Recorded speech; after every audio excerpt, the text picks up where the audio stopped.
Ukázka Porschete, kdy nám zákazník koupil trošku jetý vůz, ale překrásný, má to svoje koníčky v sobě. Jsme jasně ukázali zákazníkovi, jakou formou se dá auto vyčistit, vyleštit, vybrousit.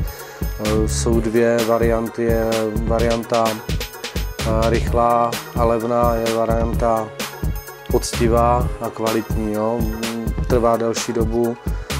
Při té kvalitní variantě čištění, leštění laku se dále pak se zákazníkem musíme pobavit a poradit mu, jak dále postupovat, tak aby si prostě vozidlo měl stále lesklé, čisté a my si potom můžeme dát záruku na stálobarevnost a lesk, když vlastně pokud zákazník už jezdí na klasické ruční mytí nebo si auto umývá sám, tak ten lesk na tom vozidle zůstává stále stejný. Jo?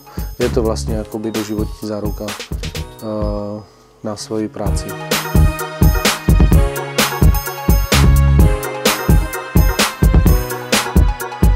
Příklad máme na ukázce přímo na kapotě Porschete, kdy se dá udělat vlastně stejný efekt, vizuální efekt, kdy auto může být krásně lesklé, přetáhne se nějakým tvrdým voskem, přeleští se, vtáhne se do poru povrchu laku a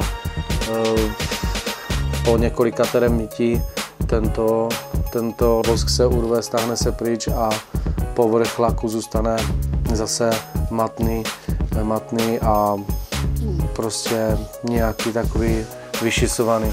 Když se ten postup práce dělá poctivě, krok za krokem, podle těch technologií nebo systémů, které používáme a ten zákazník je ochoten i zaplatit tu částku za tu renovaci laku nebo za tu údržbu naší cestou, pak my si můžeme dát záruky na tuhle práci a člověk to ohodnotí sám, že ta stálobarevnost a ten lesk tam je na pořád. Jo. Je to vlastně víceméně snižování vrstvy laku, ale